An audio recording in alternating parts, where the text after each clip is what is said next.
guys! So today is my interview week.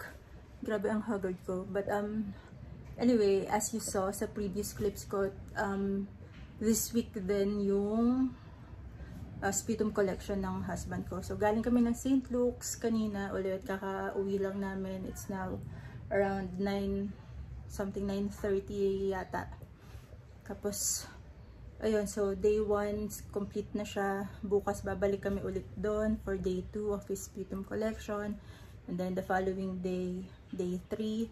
And then sa Friday is my interview na. Grabe. But anyway, hoping and praying na everything goes to plan na and wala nang delay. So today, nagpapahinga lang ako. Kasi ang aga namin gumising. Parang 3:30 bumangon na kami. Tapos dumating kami doon ng around 4:30 yata. Tapos ang haba na ng pila. So magpapahinga lang ako and then I'm going to double check all my documents ulit today for the interview naman. Documents for the interview. Para to make sure lang na ready na silang lahat for Friday. Super excited and super nervous. But hopefully ma-approve. Gusto na nila clear din yung sarili ko, hindi yung ano, okay lang, hindi, oo, parang gano'n.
Hey guys, so welcome back to my channel.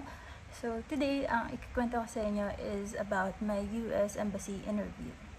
So it's been a few days after my interview. Today is September 11, 2023. Tapos yung interview ko is last September 8, 2023. So I waited a few days before making this video kasi as you saw sa previous clip ko, after ng interview namin, we had a dental appointment. Tapos binunot yung molar ko. So namamaga pa yung gums ko, but I had to rest for a few days. Pero ayun nga, gusto ko nang ikwento sa inyo yung nangyari during my interview habang fresh pa siya sa isip ko. Ayan.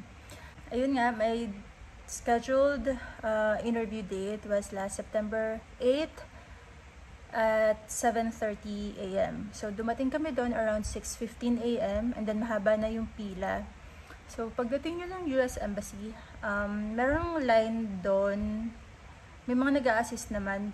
Pero tanungin nyo muna kasi yung sa longer line na nakita ko, that is for the non-immigrant. So yung immigrants naman, doon na sila sa mismong tapat ng pinto ng embassy nakapila and shorter yung line. So ako, dumiretso na ako doon, hindi na ako dumaan doon sa mga nagche-check ng documents na for non-immigrants. Pumila na ako kagad doon sa for immigrants. So, habang nakapila ko doon, pinaprepare lang sa amin yung DS-260 and then yung passport.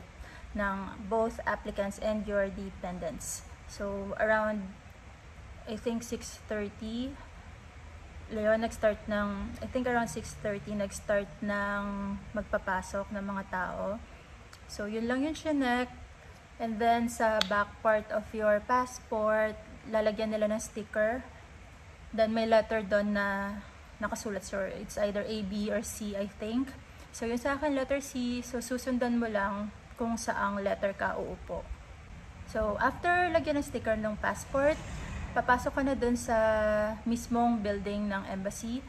And then from there, i-check na nila yung bags mo. So yun na yung may x-ray. So I'm sure a lot of you are aware naman na bawal magdala ng electronics or anything na may battery or battery operated or may on-off button na gadgets, anything kahit smartwatch, cellphone, Kindle devices, PSP, kahit anong gadgets talaga bawal. So make sure lang na you leave those things outside na lang or iwan nyo na sa bahay kung wala kayong kasama.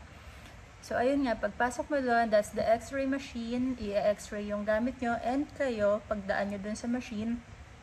And then also bawal din magdala ng food and anything liquid. So ako yung small alcohol bottle ko, pinatapon sa akin yung laman. So okay lang na empty yung bottle. So pinatapon na lang yung laman dun sa trash can malapit doon bago ako pumasok dun sa building. So pagpasok ko doon sa building, it's a waiting area.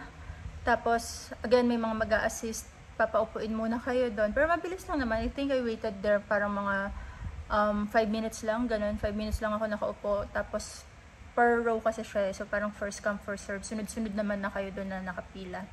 Tapos tatawagin kayo ng mga nag-a-assist, then papasok kayo doon sa aircon na part na ng building. So parang another entrance na naman or another building na naman yata yun sa embassy.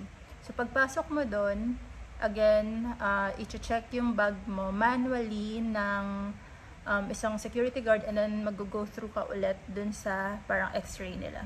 Then, ayun, after mo na dun sa inspection na yun, that's the time na pupunta ka na dun sa letter na nakadikit sa passport mo. So, for me, it was letter C. So, pumunta lang ako dun and then nakaupo na kami. That's the waiting area for the pre-screener na. So, pagdating ko dun, ayun, mabilis lang din.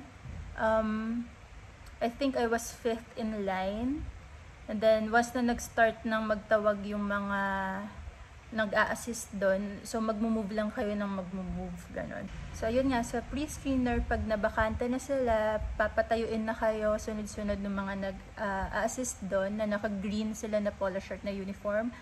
And then, ayun, isa-isa na kayong tatawagin for the pre-screener na Pilipino pa naman yun. So for the pre-screener, dito medyo matagal ako. I think mga 30 minutes akong nasa kanya. I don't know if it's because of my visa type or dahil tatlo kami na pinaprocess kasi me and my kids. Yung sa husband ko, since under sputum nga siya, hindi pa siya pre-process. So, he needs to reschedule his own interview date. So, kaming tatlo muna yung pre-process nila and ayun nga, ang tagal ko sa kanya, I think 30 minutes or more. Wala kasi akong dalang watch and for some reason, wala ring orasan dun sa loob ng embassy. So, medyo unaware ako kung anong oras na or kung gaano katagal ako nandun. Pero ayun, ang tagal ko sa pre-screener. But basically, ang mga tinanong niya lang naman sa akin is my name, my birthday, names and birthday ng kids ko. And then, tinanong niya ako kung who is my petitioner, what is the name of my employer, tapos, ano pa ba? And then, tinanong niya ako na how did I find out about the job. So, ayun. So, syempre, sinagot ko lang yon as honestly as possible. And then, hiningi niya yung original PSA documents ko. The birth certificate, marriage certificate, the CENOMAR, or the advisory on marriage. Tapos, hiningi niya rin yung NBI, and then police clearance if nag-work ka abroad. And then, same with my kids, birth certificate na original yung hiningi. And then, tinanong niya rin kung meron bang pinadalang documents yung employer ko, which they did. So, binigay ko yung original job offer and then the certificate of employment from my employer. So, once na nakuha niya na lahat ng documents sa akin, he asked, again, basic questions regarding my employment, kung magkano yung offer sa akin, saang area, ganon. And then, nag-double check lang siya nung sa mga documents. I saw na chinek niya yung names namin, names ko and ng husband ko dun sa birth certificates ng kids namin, and then for the marriage certificate, siguro din na-double check na lang kung tama lahat ng information, and then binalidate niya if original and legit yung mga PSA documents. Meron silang ginagamit na something na light, ganun, para makita siguro nila kung original nga yung documents mo. And then, after noon, chinek niya na yung documents from my employer. So, meron siya nilabas na folder na ang kapal, grabe. Tapos, nakita ko, habang finiflip niyang ganun, nakita ko nandun yung other documents ko na sinubmit ko before to the visa center and to my employer, na yun yung ipinasa sa visa center while I was starting my process for the employment.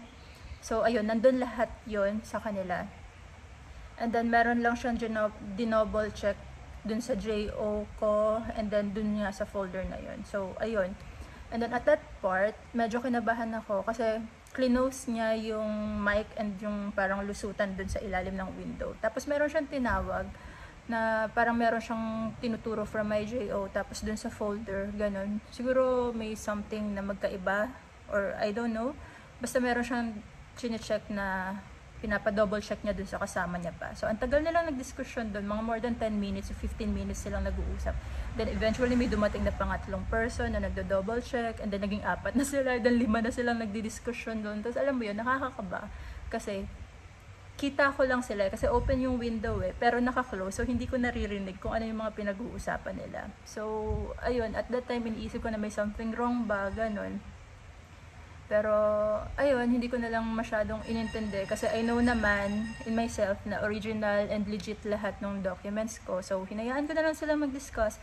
And then, ayun nga, after a few minutes, inopen niya na ulit yung mic and yung sa window. Tapos, ayun, sinabi niya lang sa akin na there's something unusual with my JO. So, they had to double check lang, but it's all cleared na. And then, ayun, binalik niya lang sa akin yung original na police clearance ko from abroad. Tapos, hiningan niya ako ng photocopy nun. So, buti na lang may dala ko. So, yun yung binigay ko sa kanya. And then, ayun, pinadirect niya na ako sa next window na, window 53 or 54 for the fingerprint scanning. So, ayun, sa fingerprint scanning, mabilis lang. Wala kasing pilan pagdating ko doon. So, at saka 2 window yung nag-work. So, pagdating ko doon, Amerikano yung nag-fingerprint sa akin. So, tinanong niya lang ako, kinuha yung DS-260 ko, and then, tinanong niya lang ako na what is my name, my birthday, and then the names of my kids and their birthdays, and then yung sa husband ko, tinanong niya rin yung full name and yung birthday. By the way, dun sa full name, ang initial na binigay ko is my first name and my last name, pero pinaulit niya sa akin, sabi niya, your full name please, gumanon siya. So, siningit ko yung middle name, and then yun, inaccept niya. So, yun, sa lahat ng dependents ko, binigay ko ng full name including the middle name. And then for the fingerprint scanning, ayun nga, mabilis lang. First is the left hand, itong forefinger, and then right hand, and then 2 thumbs. So, 2 beses niya sa akin pinaulit. Siguro just to get a better picture. Pero ayun, after nun, pinaupo niya na ako ulit sa waiting area, and then wait na lang daw na tawagin yung pangalan ko for the interview with the consul na. So, yung sa interview with the consul, dun sa waiting area, dun ako medyo nagtagal. So, yung katabi ko meron siyang orasan. So, nakikita ako 1 hour mahigit akong naghintay dun. Kasi parang umupo ako dun around 8:15 Tapos past 9 na ako natawag. Ayun, pag nakaupo ka dun sa waiting area, yung mga nagtatawag na number, maririnig mo siya, yung mga nagtatawag from Windows 1 until 60 or 70 plus yata yun. So, you have to listen carefully kasi kung immigrant ka, I think dun ka lang sa window 60 to 65. Pero, ayun nga, maririnig mo kasi yung ibang names na tinatawag window 4, window 53, ganon. So, inaan lang siya sa buong building. But you have to be very focused na, yun nga, yung name mo and yung window number matawag. Kasi iba-iba sila ng volume. Yung iba mahina, yung iba malakas, masyado, ganon. So, ayun. 1 hour nga ako naghintay, pero nung tinawag na ako, window 61 na ko eh. Yung nag-interview sa akin is American siya, black American na afro. Ang cute niya, mukha siyang Barbie. So, ayun, ang hinhin niya pa magsalita. Kaya nung tinatawag niya ako dun sa mic, halos hindi ko siya narinig. Buti na lang, ayun, nung time na nagsalita siya, wala siyang kasabay na ibang nagsasalita sa intercom. Ayun, so pagdating ko doon, syempre, you say good morning, ganon, you smile at them. So, by the way, if you're wearing a mask, pinapatanggal na nila yun sa fingerprint scanning pa lang. So, ayun, yung sa akin, tinanggal ko na siya bago pa ako pumila dun sa fingerprint scanning. And then, hindi ko na siya sinuot hanggang dun sa interview ko with the consul. So, pagdating ko dun, pina-fingerprint scan ako, 4 fingers sa left. And then, 3 beses ko inulit. Kasi 1 for me, and then for my 2 dependents, my 2 kids, ayun. And then, after nun, nag-oath taking na. And then, ang unang tanong niya sa akin is, how did I find out about the job? So, sinagot ko lang din. For me, since nandun yung parents ko, yun yung sinabi ko na my parents are working there. Tapos, nung sinabi kong ganun, tinanong niya ako na how long na nag-work yung parents ko doon. And then, are they related to the employer? And then, am I related to the employer? Tapos, tinanong niya then if yung kids ko are my biological kids. And then, yung basic questions na have you served in the military? And then, do you have any criminal records or police records? Yung ganun. So, after nun, sobrang bilis lang. Sinabi niya na sa akin na your visa has been approved. Yun, please wait 1 to 2 weeks bago ma-deliver yung visa. And then, that's it. So, alam mo yun, sobrang tagal ko naghintay for those 3 minutes na nag-i-interview kami na marinig lang yung your visa has been approved.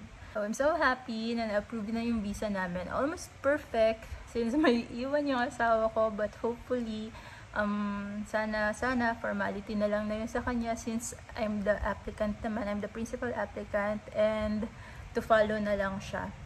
So, yun nga, after years of waiting talaga, finally, na-approve na yung visa namin. I'm super excited and happy to start this new chapter in our lives with our family.